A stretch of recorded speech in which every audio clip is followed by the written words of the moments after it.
every coach talk about healing traumas and how our traumas are created or how we develop traumas through our life, but no one talked about the most fundamental and initial trauma that every human being has to experience, which is the trauma of birth.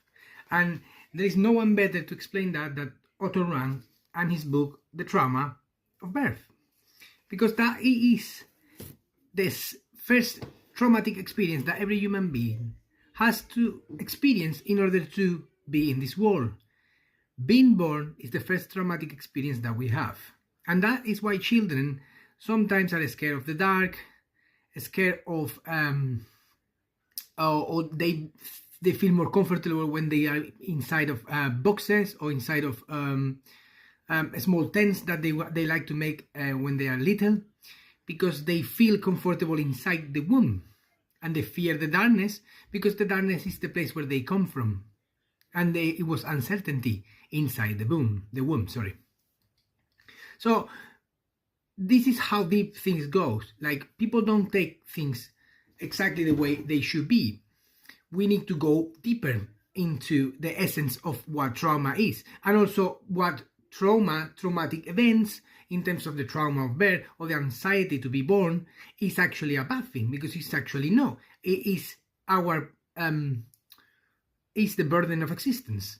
So as soon as we're born, as soon as we pass the traumatic channel and we go out to the light, to this world, we are thrown into this world, we start feeling the anxiety, which is the second one, which is the anxiety when after 3 years old that we realize that we're gonna die. That's the other level of the second anxiety, we'll say, in which we come to the realization that we are going to die.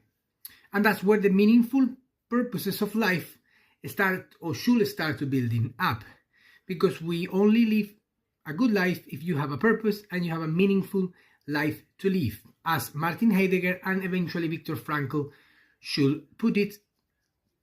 They put it in the past. So when you visit trueselfesteem.com, or when you follow my guidance, you will go to all of these important points that normally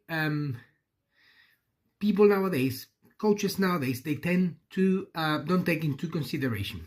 It's all about healing and overtaking problems, but there are things that cannot be healed. There are things that we have to deal with it, and that's it's the pains of existence. The same as when people are trying to tell you that we're gonna go to a higher level of consciousness. Consciousness imply problems, and conscious imply less problems. As soon as you become more conscious, you start